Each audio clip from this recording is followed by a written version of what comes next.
Nuchuk Manwaha. Hello, my name is Leonard George. I'm a Coast Salish Indian from the Burrard Band. Danse, I'm Tantoo Cardinal of the Métis. Len and I are your hosts for this show called Spirit People. Spirit People is a quarterly report about contemporary Native life in Canada, as seen from the Native point of view. Spirit People will shed light on our way of life in Native communities, not only our problems and concerns, but our philosophy, our art, and the spirit of our people. The fact is, Native peoples of Canada have much knowledge and energy to share with the society on crucial issues that affect us all: education, environment, spirituality, resource management. Right. If you're talking about an underutilized natural resource, that's us. So please stay tuned for a visit with Spirit People.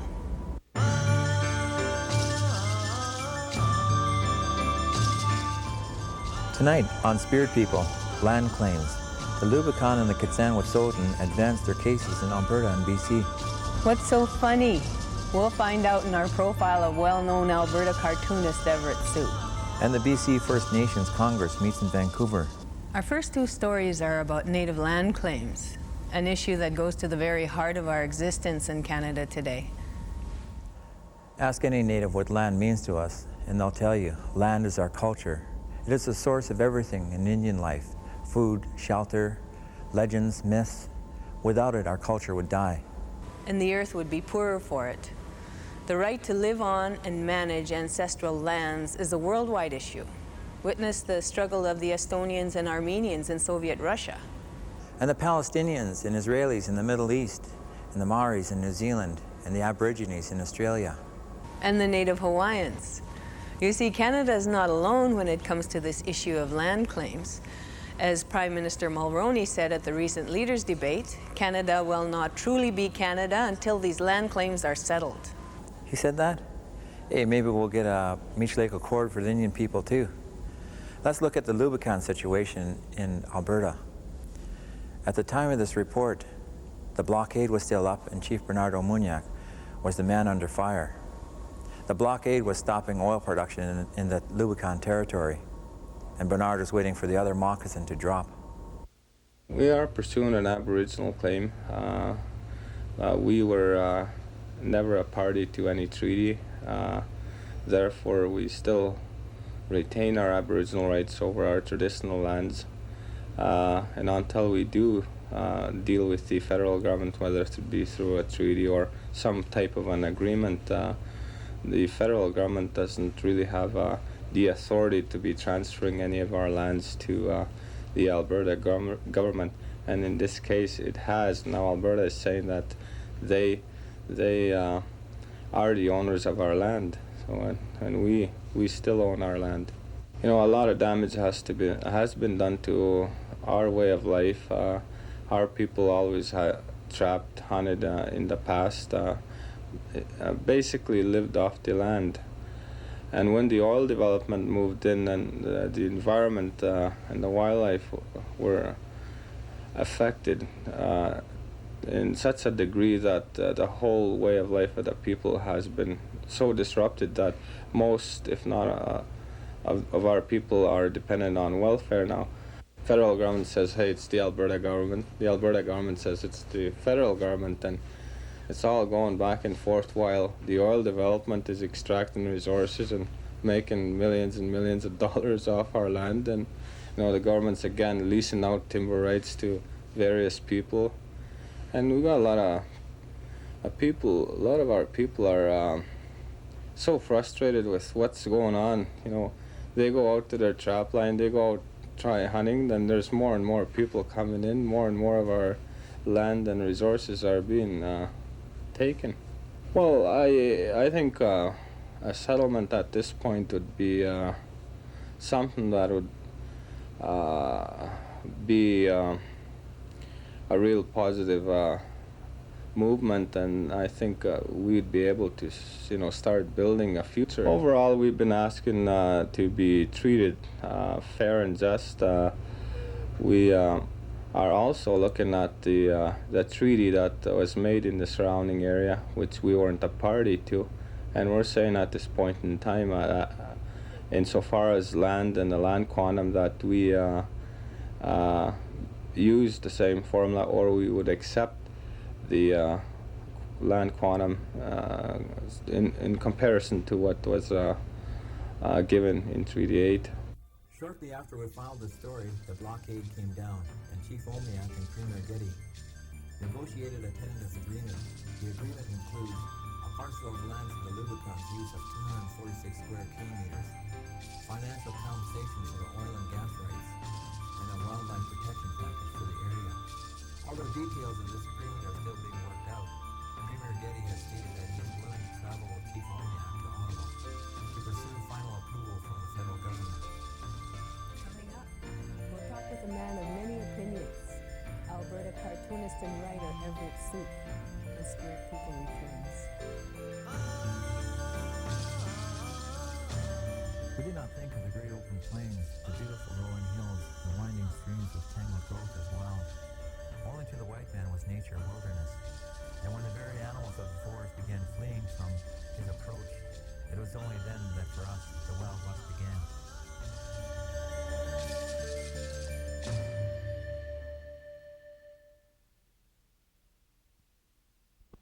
Welcome back to Spirit People. Here's a man whose mind is working overtime.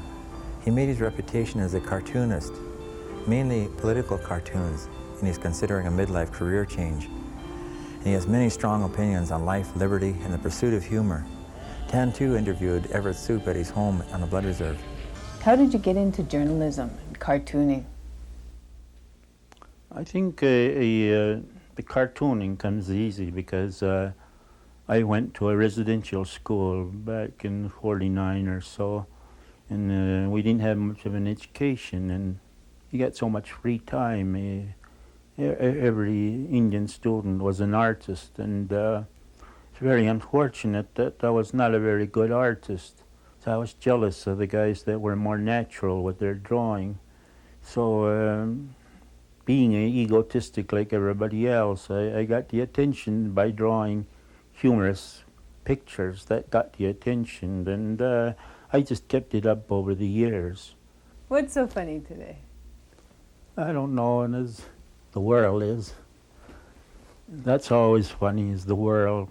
I guess that's, you wake up in the morning, you turn on Canada AM, what do you see? All the troubles in the world, and I think that's what's funny. Yes, I think that's what feeds cartoonists or humorists, the problems of the world. Our greatest resource are negative things that happen in our life. Like what? I'm hard of hearing. I've only got 80% hearing on 1 ear, but that makes me a lot better listener. Whereas if I had both ears, I'd be like all the politicians and making promises all the time, and I'll never hear anything. What are you doing now, mostly?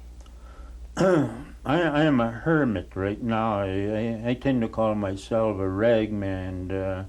Since Kirk Douglas got somewhere being a son of a ragman, I thought, well, maybe I can start something if I did. What I've been doing is making dolls made out of rags. They're Indian dancers. But there are other dolls that I'm making right now, and I'm lacking some of the material. They're really caricatures of Native people, and they're rather, I don't know how to describe them. Let the public see them when they come out. What inspires you? It's the politicians themselves. Their pomposity, their vanity, and arrogance. These negative human traits are really, I think, are so easily converted into humor. So that's, I think, that I tend to find that in most people. We look at some negative aspects of people, and maybe sometimes these cartoons are not so nice. But then what they're doing is not so nice either. I'm not a doomsdayer, although I tend to do that in my cartoons. It's to make people, as a cartoonist, I have a duty to write to show the problems, but I think the readers have a duty to do something about it. So I think, there is tomorrow, and I think if we keep our chins up and laugh at some of our problems, we can overcome them. We wish Everett the best of luck in his new career. Maybe we can speak with him again when his book is published. The Musqueam Band organized a meeting of the BC First Nations Congress. Many of the most respected and powerful band chiefs attended this event. Musqueam Chief Wendy Grant welcomed them. The Musqueam people welcome you to our home. To see all of the leaders of British Columbia coming together, but coming together with one thing in mind, and that's the betterment of all our people. Putting together the feelings of all our cultures, because we are all each unique and distinct, but we're all one. We're all brothers and sisters in this room. Open your hearts to it. Let it live with you. Because I know we have more strength in this room than all of the leaders across Canada, the white leaders have. And I know that we can do it. The concept of the Congress is to provide a political forum where First Nations can meet and discuss major issues that we're all facing. The comprehensive land claims issue, for example, the issue of Aboriginal title, the recognition of Aboriginal title in British Columbia, and land claims, the settlement of land claims, dealing with federal and provincial governments on a broad front, Indian government, Aboriginal rights, land claims, education. The other matter that we're facing with in British Columbia is not only the recognition of Indian self-government, but the actual implementation of Indian self-government in Confederation. You have a provincial order of government, you have a federal order of government, but there's always been an Indian order of government, or an Aboriginal form of government. That's always existed. The legal history, the constitutional history, supports that position. It's just that white politicians and governments in power don't recognize that position. That's a struggle.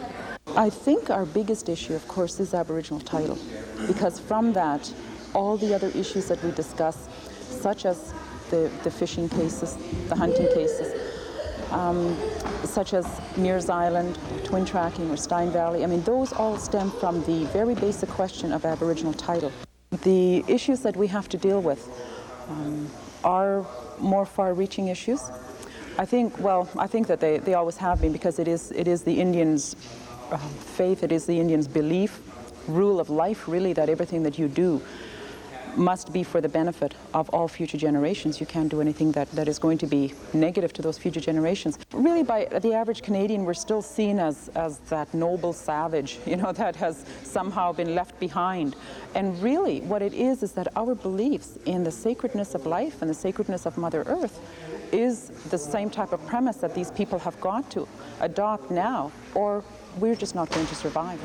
That test of survival, that is the test that we face today in very clear terms, with the period of darkness of the last 200 years where our very existence as a people is being threatened. We have the challenge of regrouping and re-strengthening this ancient nation so that we can pass it on intact. We have to live up to the responsibilities that have been placed on our shoulders as a living generation. That includes spiritual understandings, that includes our relationship to the lands and seas and resources that we depend on for living. That means coming to terms with the contemporary politics of the world today.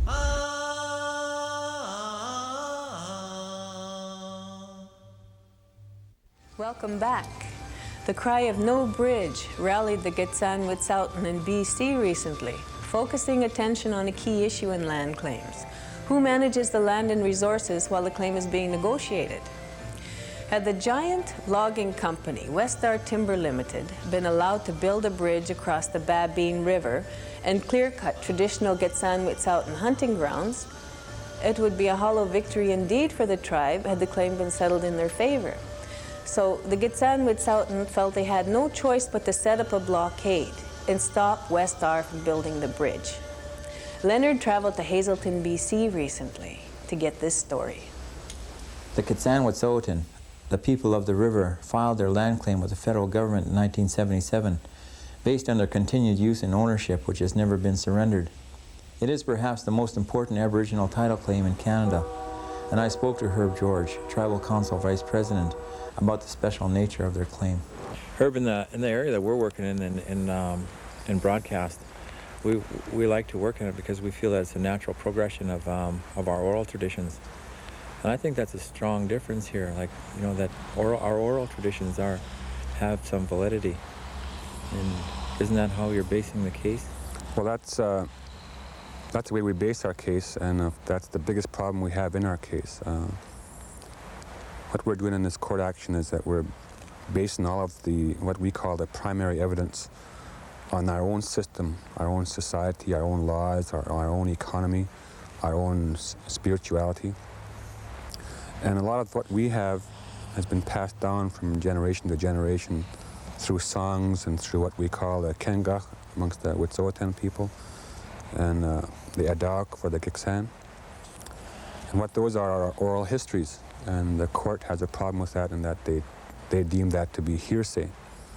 So what we've got to do is to try to get the court to accept that as evidence and to create an exception in the Evidence Act which will allow oral history to be looked upon as valid evidence in the court system today.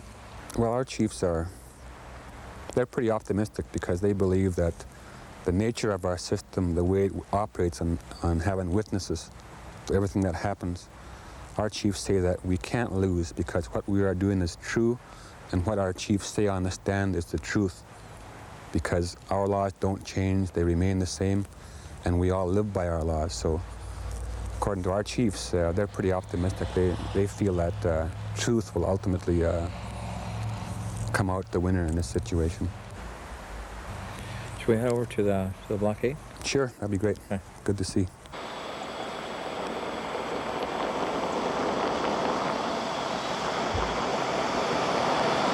This is quite a drive. How far is it? Well, it's about an hour and a half drive, and from one day to the next you may need a four-wheel drive, so it's four-wheel drive road, and people have to be pretty committed to get out there and to stay there, and we are looking at staying there for quite some time. But what we've been able to understand from their data, from the province's Ministry of Forest and the logging companies, that every stick of wood in this area is, according to them, marked down for the short-term harvesting. So you can say that they're after every piece of timber in this area. Before they plant the new trees, they like to get rid of everything else because they say that it interferes with the growth of the planted trees. So they spray what's called 2,4-D, or what's commonly called Roundup. And what that causes is that it kills all of the vegetation, all of the plants, and the land stays that way for, I think, a year. It's something that we're concerned about, and something that we're always trying to stop, but we have to keep on top of it because the forest companies don't like to let us know when they spray. So we have to be on that all the time to monitor the situation. The area that they spray isn't useful to any animal after it's been sprayed. It's more or less a sterile environment, so it's not good for the land, it's not good for the people, and definitely not good for the fish in the rivers. We arrive at the blockade. So how long has the camp been here? It's been here about 6 weeks. It's been going pretty well. This is the camp here, so I'll bring you in and show you around, introduce you to the people. Great.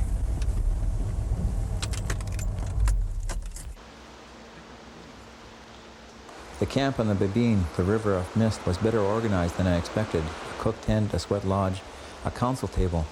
These people were clearly prepared for a long siege. I spoke with Tribal Council President Don Ryan and Ralph Michel, camp leader. I'm Chief Louis X of the Fireweed clan, and the territory in which we are camped right now is territory that belongs to Chief Goyim of the Wolf clan, and we are here under her permission as we attempt to protect the territory across the Babine, territory that has belonged to my family since time immemorial. Don Ryan. This is a traditional camp. It's been here for thousands of years.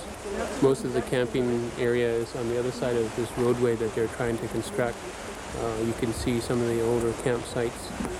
As I was doing some of the footings for the longhouse here, I found lots of campfires remains. I found food pits, sweat lodges that our people have been using for quite a few years. It means a lot to us, and I think that this camp is a symbol to the Crown that we mean business. Thanks a lot, you guys, for talking to me. Thank you. I spoke with many people that day, all dedicated to their cause of stopping any further destruction of land and forest. The women, the children, the elders were all there, all working to make West Star and the courts understand things got to change. We have to find a balance again.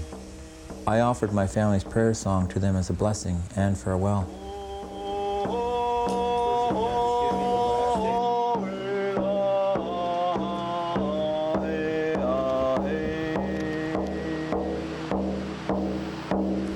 After we filed the story, the Supreme Court of BC handed down an injunction preventing West Star Timber from building a bridge to the north side of the Babine until a further order of the court. However, the Gitsan Wet'suwet'en were enjoined from interfering or obstructing the lawful works of West Star Timber on the south side of the river.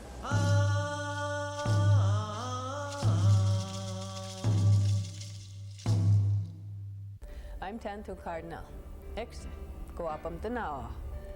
I'm Leonard George. This has been Spirit People. Thank you for joining us. See you again. We must shift our thinking, shift our philosophy, and align it with the Indian people in North America and in South America. That the land and the environment and human beings are one, and it's one circle. And that if we start destroying one, you inevitably destroy the other. And they're saying that this respect for the land is a teaching, is a value that we must eventually teach white people that money is not important, exploitation of land is not important. What is important is that this great ship called Earth that's bounding through the universe must survive for all time. And that's the philosophy of the old people. That's the philosophy I think we can carry forward.